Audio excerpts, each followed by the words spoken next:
Olá, turma, sejam todos bem-vindos à nossa aula de teoria burocrática, né? Dentro da nossa disciplina de teoria das organizações, no curso de administração e também de ciências contábeis da Faculdade Vale do Pajeú, certo?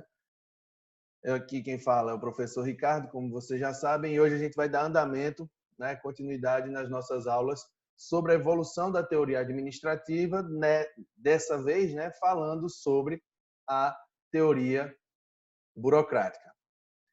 Só para fazer um resgate, a gente traça sempre uma linha do tempo para ficar mais claro e saber, para que vocês possam se situar, saber onde é que a gente está na história, porque toda teoria, a gente sempre precisa lembrar, ela é um reflexo do seu contexto, tá? Das discussões da sociedade na época, das necessidades das organizações. Então, todos os teóricos estavam ali tentando resolver alguns problemas nos anos de 1909, e nesse caso a gente vai fazer uma discussão sobre um teórico específico, que foi Max Weber, mas antes de discutirmos, eu gostaria de fazer uma pergunta. O que é que vem à sua mente quando falamos sobre burocracia, né? Provavelmente, na cabeça de grande parte dos brasileiros, vamos dizer assim, quando se fala sobre burocracia, a pessoa já fica chateada, já não gosta muito, já sente que não vai falar sobre uma coisa muito interessante, uma coisa muito dinâmica, parece ser algo mais enfadonho e tal. E eu espero que com a aula de hoje a gente consiga desmistificar, tirar essa carga negativa do conceito de burocracia, porque eu acredito que todo mundo vai conseguir compreender que o conceito em si, ele não é ruim. Infelizmente, a prática é que desvirtuou toda a ideia original, certo? Mas então, se alguém aqui está atrelando o pensamento que acerca da resposta dessa pergunta de burocracia ser algo ligado a papéis, eu até coloquei como uma imagem para chamar a atenção, pastas empilhadas, papéis e tal, saiba que isso não é sinônimo de burocracia, tá certo? A partir dos próximos slides a gente vai começar a desmistificar todo esse pensamento. Bom, para começar a falar sobre a teoria burocrática, a gente precisa contextualizar, né? Vamos dizer assim. Então, a teoria burocrática ela surge de debates oriundos da sociologia, do direito, da ciência política, em um contexto, tá? Do início dos anos de 1900. Então, as organizações estavam começando a se estruturar e ganhar complexidade, em muitos casos devido principalmente à explosão de tecnologias oriundas da Revolução Industrial. Então, todo o corpo administrativo de diversas organizações começou a ganhar complexidade e isso foi dificultando os modelos de gestão existentes naquela época a se adequarem. Então, novas necessidades organizacionais foram surgindo e, dessa forma, diversas pessoas, diversos teóricos que hoje nós conhecemos foram emergindo como portadores da resposta para as diversas perguntas que estavam sendo feitas naquele momento. E aí surgiu, então, esse cara aí, o Max Weber, nasceu em 1864 e faleceu em 1920. E Weber ele é um alemão, tá? Ele foi um dos fundadores da sociologia moderna. A administração, como vocês já sabem, assim como outras ciências, ela bebe de diversas fontes, da sociologia, da matemática, economia, contabilidade, psicologia, enfim, diversas são as outras áreas do conhecimento que, felizmente, enriquecem nossas discussões, nossos modelos, né, teóricos. Ele foi um contemporâneo das teorias científicas e clássicas, ou seja, ele foi contemporâneo de Taylor, Ford, Fayol, Gilbreth, enfim, teve muita influência para desenvolver a sua própria teoria também desses outros teóricos conhecidos como científicos ou clássicos. E ele desenvolveu o modelo burocrático como uma proposta para estruturar administrativamente as organizações que eram consideradas as mais complexas da sua época. E aí a gente começa a falar não só no contexto privado, mas também público, né, no contexto estatal, e vale salientar que a base da burocracia moderna que a gente conhece veio exatamente dessas reflexões trazidas por Weber, que, além de ser um teórico relacionado à evolução da teoria administrativa, ele também ficou conhecido por algumas contribuições em outras áreas, principalmente na da sociologia, que era a sua. A função da gerência foi algo refletido por Weber, foi algo considerado por ele, porque ele acreditava que as organizações formais modernas, elas baseiam-se em leis, elas se fundamentam em leis, em regulamentos e tal, e as pessoas aceitam essas regulações, essas leis, porque acreditam que são as mais racionais possíveis. Então, assim, a gente já começa a ver aí uma aproximação da racionalidade de Taylor com a racionalidade de Weber, que é um pensamento orientado para o utilitarismo das coisas, a utilidade das pessoas e das organizações e da otimização dos processos. Então, as teorias elas se aproximam nesse sentido, certo? A partir das reflexões de Weber, a gente consegue traçar um paradigma weberiano, e aí, nesse caso, é importante salientar o que é um paradigma, porque é uma palavra muito utilizada no meio acadêmico, mas que ainda alguns estudantes sofrem para compreendê-la. Paradigma, gente, é uma perspectiva, é uma forma de enxergar o mundo ao seu redor, uma compreensão das coisas. Então, vamos dizer assim, a sua opinião sobre como você vê o mundo, tá? Para Weber, o conhecimento está relacionado a aprender objetivamente, certo? Diretamente, a significação das intenções do outro a partir de sua conduta. Então, eu conheço, certo? Alguém a partir muito da conduta dessa pessoa. Então, eu consigo compreender, conhecer o outro, dando significados à sua conduta, ok? A forma de seu comportamento. A ação humana, ela é pré-estruturada, segundo Weber, mas não determinada. O que é que ele quer dizer com isso? Que, apesar de nós termos em nossa mente alguns preceitos, certo? Algumas formas de agir já bem definidas, a depender dos nossos valores ou crenças, a maneira como isso vai se revelar na prática pode mudar. Então, as minhas crenças, os meus valores vão influenciar no meu comportamento e que seria também um comportamento previsto por outros que estão ao meu redor. A realidade é a construção de significados compartilhados pelos atores sociais, ou seja, a realidade ela pode ser diferente de um indivíduo para o outro. E isso a gente vai perceber com base nos significados que as pessoas compartilham acerca das diversas, vamos dizer assim, dos diversos aspectos sociais, psicológicos que vão sendo desenvolvidos ao longo da vida do homem. Então, assim, um exemplo, uma criança enxerga uma empresa de uma forma, a realidade empresarial para uma criança é diferente da realidade empresarial do funcionário, do colaborador que está lá dentro. E se você não quiser fazer uma comparação com pessoas de idades tão diferentes, a gente pode fazer uma comparação com pessoas que trabalham em uma organização e a conhecem de dentro, com pessoas que não trabalham nessa organização e só possuem uma imagem dela de fora. Então, a realidade é completamente diferente e baseia-se exatamente nesses significados que as pessoas desenvolvem. E o ideal de burocracia é um sistema racional, instrumental, ou seja, vai buscar organizar de maneira estável e duradoura, né? Assim, tem que durar. A cooperação humana, que é o fundamento de qualquer organização. As organizações surgem da reunião de indivíduos para cooperarem em torno de objetivos comuns, para atingir os objetivos explícitos e formalizados. Então, vejam que o ideal de burocracia weberiano não tem nada a ver com pilhas de papéis, pilhas de pastas, formulários a serem preenchidos eternamente. Enfim, não tem nada a ver com travar a organização ou o seu público-alvo, seu cliente, mas sim otimizar, organizar, padronizar os processos. Isso é o ideal weberiano de burocracia. Qualquer outra coisa diferente disso é, obviamente, uma adaptação, uma adequação errada da teoria.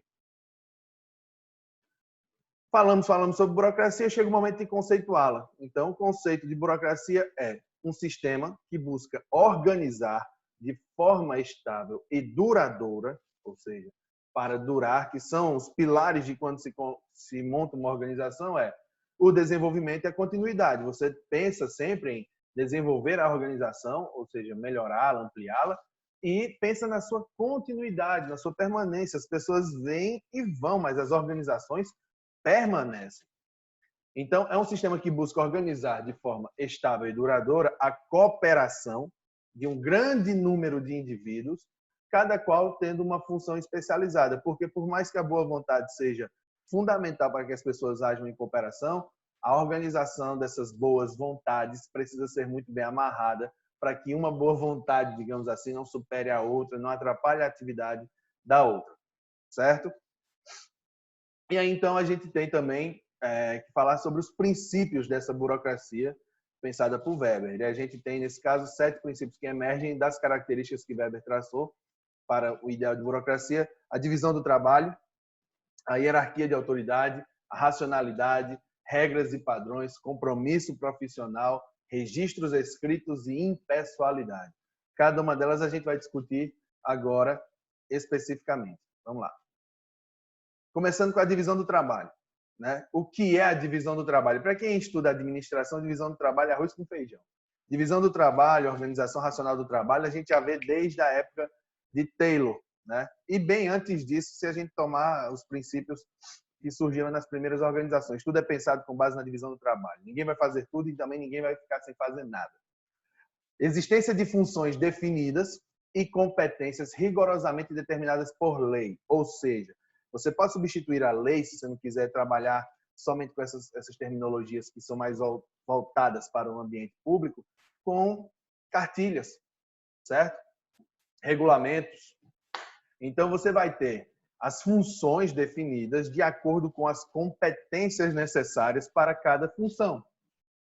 E a divisão vai ser feita racionalmente, baseando-se em regras específicas, ou seja, todas as estações de trabalho, né, como essas estações que vocês estão vendo aí, muito bonitinhas, cada estação dessa vai ser preenchida com as melhores pessoas. Quem são essas melhores pessoas?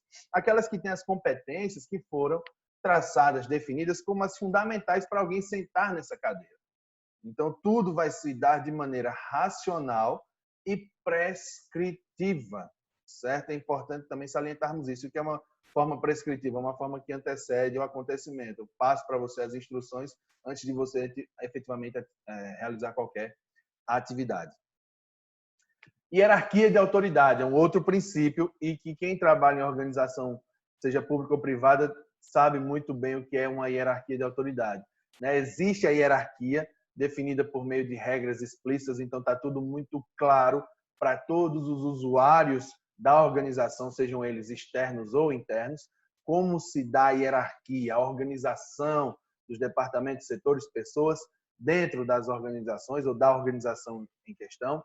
As prerrogativas de cada cargo e função são estabelecidas legalmente, ou seja, por meio de padrões, regras, regulamentos, cartilhas aceitas por todos, e vão regular o exercício da autoridade e seus limites, para que cada um saiba até onde a sua função vai, no sentido da autoridade e cobrança e no sentido do feedback ou da resposta para os outros. Ok? Racionalidade.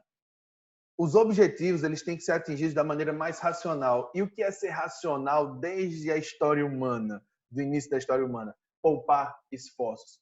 Em um contexto de recursos limitados, como tempo, pessoas, máquinas, dinheiro, conhecimento, eu tenho que poupar os esforços da minha equipe para que eu possa atingir os meus objetivos da maneira mais eficiente. Então, isso já traz, logo como eu falei no início da aula, um ponto de congruência com a teoria de Taylor, né, Fayol, que buscaram uma melhor forma, um padrão a ser seguido. Ou seja, a burocracia defende a existência da melhor forma de se realizar uma tarefa.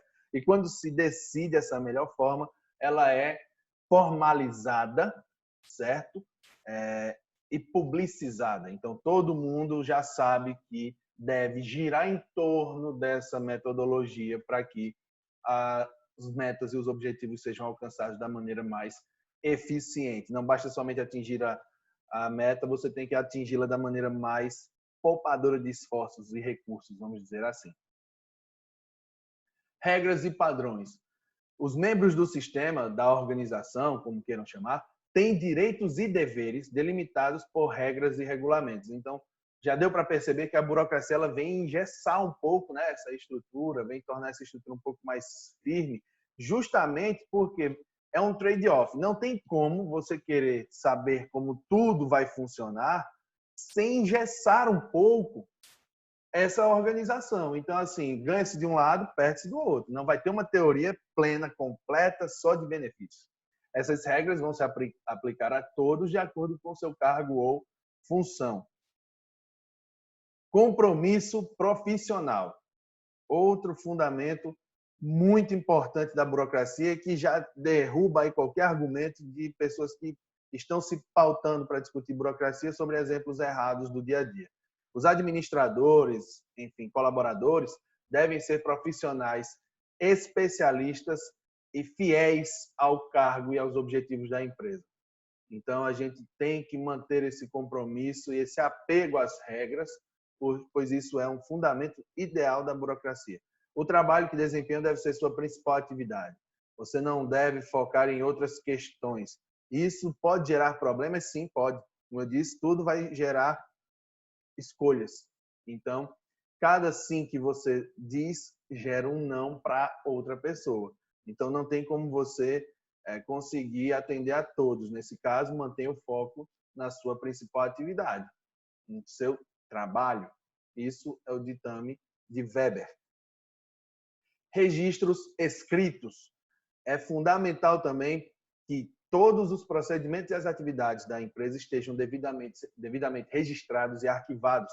É o que a gente chama da memória. A memória da organização é fundamental para o seu desenvolvimento. Como é que vocês acham, por exemplo, que a Igreja Católica, uma das que mais influenciaram, moldaram, estimularam o pensamento administrativo na história do homem, como é que ela se manteve até hoje como uma das organizações mais importantes do mundo?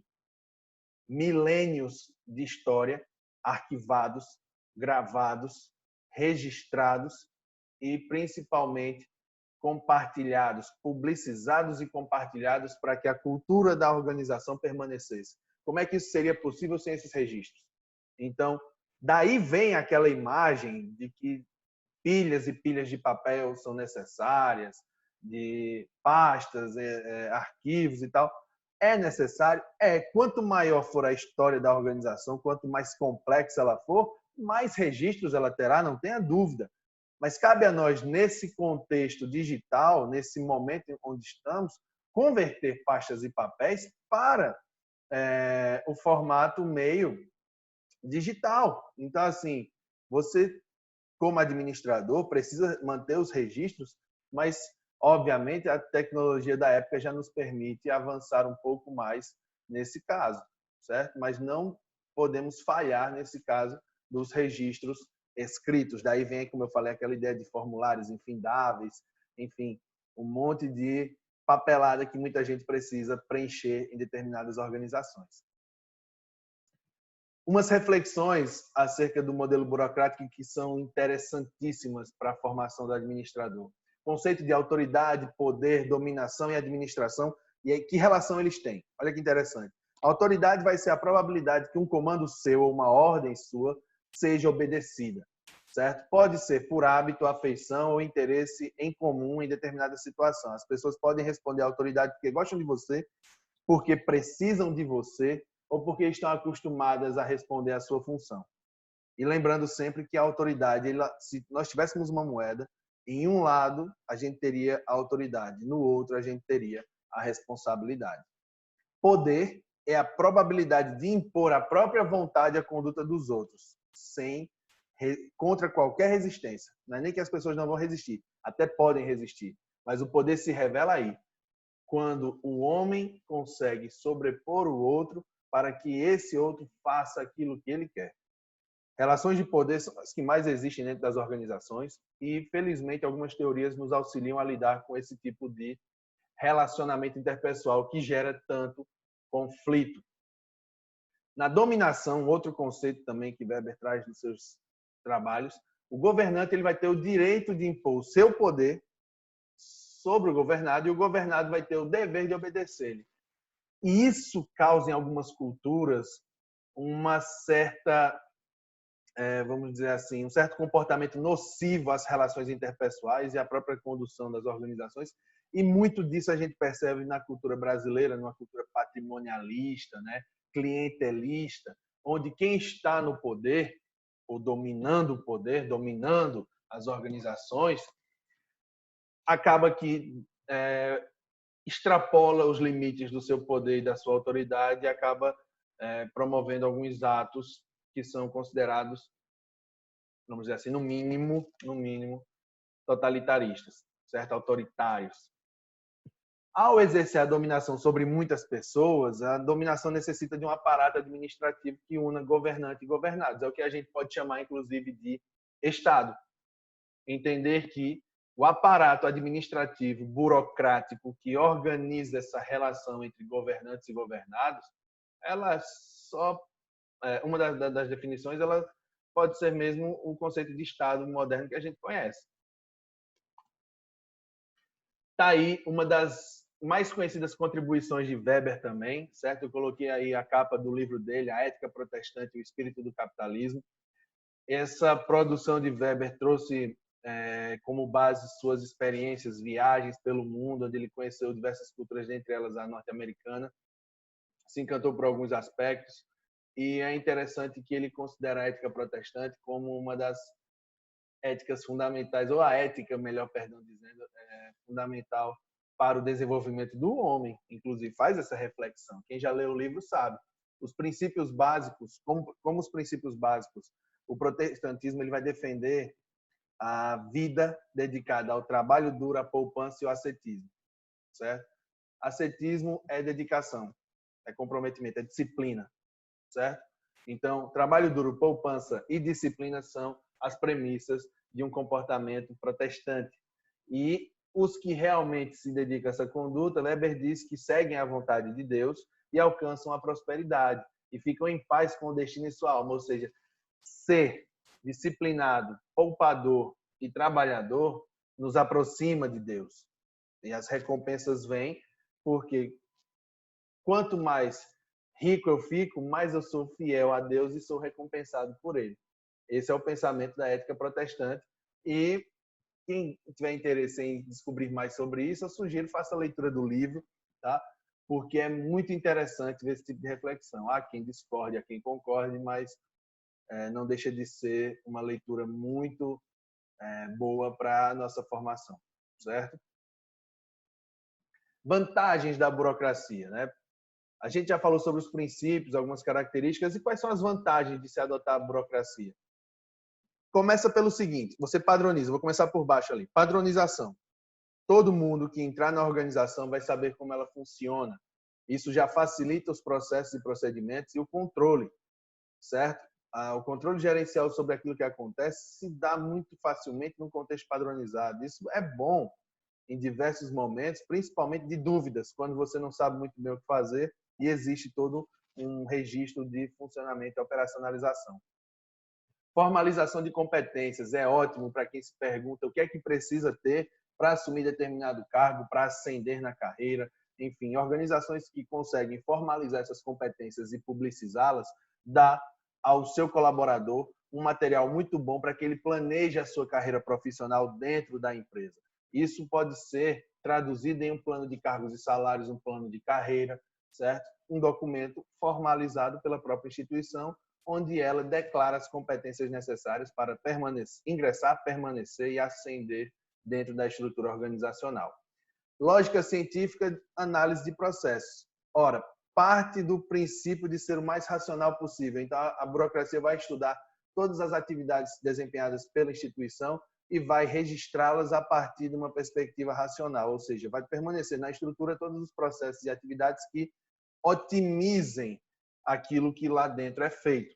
Então, toda essa análise processual das atividades, procedimentos, será feita e isso traz um enorme autoconhecimento e também uma possibilidade de identificar oportunidades de melhoria dentro da empresa.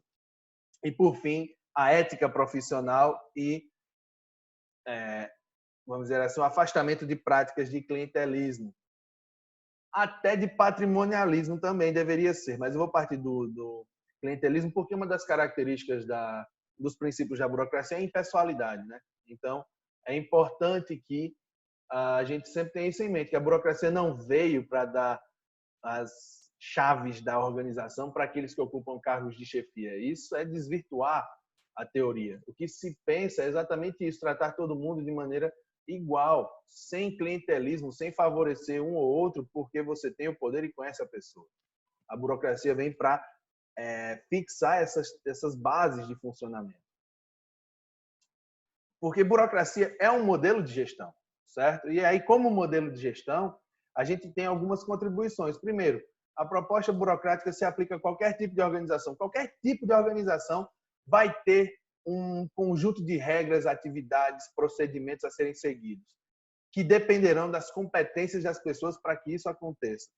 Então, não tem como você fugir da burocracia. Pode ser que ela se dê num contexto reduzido, num volume menor, mas a burocracia é presente e pode ser aplicada em todas as organizações. Facilita a atividade de supervisão, como eu falei, a atividade de controle, porque quando se tem, vamos dizer assim, um gabarito de como deveriam ser as atividades, você consegue efetivar muito mais facilmente o controle sobre as pessoas, sobre os departamentos, recursos, enfim. O uso da racionalidade poupa esforços, isso já vem sendo defendido desde Taylor, então todo modelo racional ele visa exatamente isso, enrijece, engessa a estrutura, mas por outro lado acaba poupando esforços desnecessários. A promoção acontece pelo mérito e competência, que eu acredito é algo que todo mundo espera, a não ser os incompetentes, né? Então todo mundo que trabalha regularmente e de maneira correta visa ser reconhecido, e a promoção é um reflexo do reconhecimento, uma consequência do reconhecimento, e para a burocracia só será reconhecido e promovido aqueles que têm mérito e competência para isso, e promove a equidade. Dada a impessoalidade, todos são tratados ou devem ser tratados de maneira igual. Ninguém acima de ninguém, a não ser pela função que ocupa, pelo mérito consequente disso, mas evitar aquele clientelismo, evitar a personalização das relações que torne nociva para uns e benéficas para outros. Visão depreciativa. Também é importante a gente trazer isso aqui, já que estamos ensinando a estudantes brasileiros, falando de burocracia no Brasil, aí a gente tem que fazer essas pontuações. Organização burocrática parece que é uma empresa complicada, e não é isso. A gente já viu que é exatamente o contrário. É porque a apropriação desse modelo teórico por culturas desorganizadas, como a de quem, né? Acaba por desvirtuar a proposta original. Se quiserem usar como exemplo a nossa pátria, fiquem à vontade, porque são diversos os exemplos que a gente sabe. Parece que quando você nasce no Brasil, você já nasce sabendo que a burocracia aqui é um mal. É defendido, inclusive, por diversas ideologias políticas e por aí vai. Lembrando que a burocracia ela não se pratica senão por meio do homem. Então, o ruim não é a burocracia necessariamente, ou a priori. Mas também, para não dizer que é tudo bom na burocracia, algumas disfunções surgem, né, no meio organizacional e foram percebidas e criticadas. A maior internalização das diretrizes. O que é que acontece? As pessoas ficam muito presas às diretrizes que são determinadas e aí termina que não dão brecha para resolver uma situação simples, simplesmente porque não está na diretriz da empresa. Poderia ser resolvida, a lógica determina que sim, mas eu preciso consultar a diretriz. Então, as pessoas internalizam e às vezes usam isso de propósito para travar qualquer processo. Maior despersonalização nos relacionamentos. Exatamente. Não tem como você promover a impessoalidade e a equidade e querer tratar cada um à sua forma. Se você quer dar respostas racionais, em tempo hábil e de maneira a atingir o maior número de pessoas, você não tem como não perder a personalização dos relacionamentos. E isso, obviamente, causa prejuízos, causa. Mas a gente também já falou aqui que diversos sims irão gerar diversos nãos. Hierarquia como base do processo decisório, isso de fato é nocivo. Você ter a tomada de decisão centralizada no topo, a gente já viu que a história administrativa das organizações mostra que modelos mais descentralizados, o conceito de delegação vem funcionando e trazendo benefícios, mas também, se você parar para pensar, só vai estar no topo, na cúpula, tomando as decisões, aqueles que têm as maiores e melhores competências para isso, o maior mérito, né? A gente já falou sobre isso em outro momento dessa aula. E o formalismo e conformidade às rotinas, que é exatamente outro aspecto de engessar um pouco os relacionamentos, as estruturas, tudo aquilo muito formal, muito rotineiro, e para muitas pessoas isso pode ser nocivo, para muitas organizações isso pode ser nocivo. A burocracia vai existir, certo? E vai ser passível de aplicação em todas as organizações, mas os efeitos são diversos, ok? Críticas a partir dessas disfunções que surgiram por outros teóricos, por meio de outros teóricos, por meio de outros estudos, foram as seguintes. A burocracia tira a iniciativa do funcionário, porque acredita-se que as pessoas ficam mais presas às regras e diretrizes e isso não as estimula a sair da sua zona de conforto. Para muita gente, as diretrizes elas criam uma proteção e isso atrapalha a iniciativa. Limitam a flexibilidade, como eu falei desde o início, a burocracia ela vem para engessar, para estruturar e fixar duradouramente a forma como a organização vai funcionar. Então, a flexibilidade, sim, ela é reduzida. ênfase exagerada nas regras e procedimentos é um dos princípios, né, da burocracia, mas causa também essa crítica. Apego aos registros e regulamentos também, tudo que é demais é um veneno, né, a gente fala, mas nesse caso o apego aos registros é grande mesmo na burocracia, aos regulamentos. Não abrange relações pessoais ou os incidentes ou problemas pessoais, de fato, voltou-se muito mais para a estrutura administrativa, cargos, funções e não pessoas, devido à despersonalização que eu já falei. Falta de adaptação à mudança e situação de improviso, porque se não estiver no regulamento e uma pessoa travada, apegada a ele, se não constar no regulamento, eu não sei o que fazer. Então, isso pode promover essa falta de adaptação, essa falha no sistema. Lentidão nos procedimentos, eu considero essa crítica como correta, mas eu atrelo também a complexidade da organização e as pessoas, porque quanto mais complexa a organização, maior é sua estrutura e daqui que os procedimentos, né, passem por todos os departamentos necessários para a sua conclusão, isso pode demorar. E também tem a interferência das pessoas, mas é uma crítica, sim, que pode ser considerada. E decisões concentradas em diretores que pouco sabem das tarefas. Aí é que está. Quando a gente fala de diretores, nesse caso em organizações complexas, que você tem o chão de fábrica muito distante daquilo que se considera a cúpula, termina que as competências, elas sim são fundamentais e tal, mas eles estão distante de onde o problema está acontecendo. E aí você tem que esperar que o problema vá lá para cima para que ele seja visto, pensado, refletido, respondido para que volte. Isso causa uma certa demora, um certo atraso, certo? Essas são as críticas ao modelo burocrático, as principais, né, que nós trouxemos para a aula. Diversas outras podem ser encontradas e vocês mesmos devem, né, pensar sobre cada modelo teórico estudado para desenvolver sua própria visão, suas próprias críticas. Lembrando sempre que a ideia nessas aulas sobre modelos administrativos, teorias administrativas, não é dizer qual é a melhor, qual é a pior, certo? Não é nada disso. O que se pensa somente é demonstrar como a cada momento na história das organizações foram surgindo teorias que vieram tentar responder às perguntas da época, das organizações da época. Todas essas teorias vieram para colaborar. Se são conflitantes, né, ou se aproximam, enfim, isso depende muito do momento da humanidade, do momento das organizações. Eu espero que todo mundo tenha compreendido. Agradeço pela atenção. Qualquer dúvida, por favor, comentem aí no vídeo, façam seus comentários que acharem pertinentes. Se a sensação de que era necessário tocar em algum outro ponto que não foi comentado também, peço que me avisem. Certo? Compartilhem esse vídeo, tá? Com quem vocês conhecem, precisa desse tipo de conhecimento, dessa informação. Me coloco à disposição para colaborar com todos.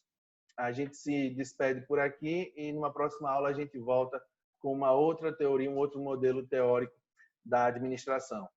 Bons estudos, boa sorte, bom trabalho a todos. Até a nossa próxima aula.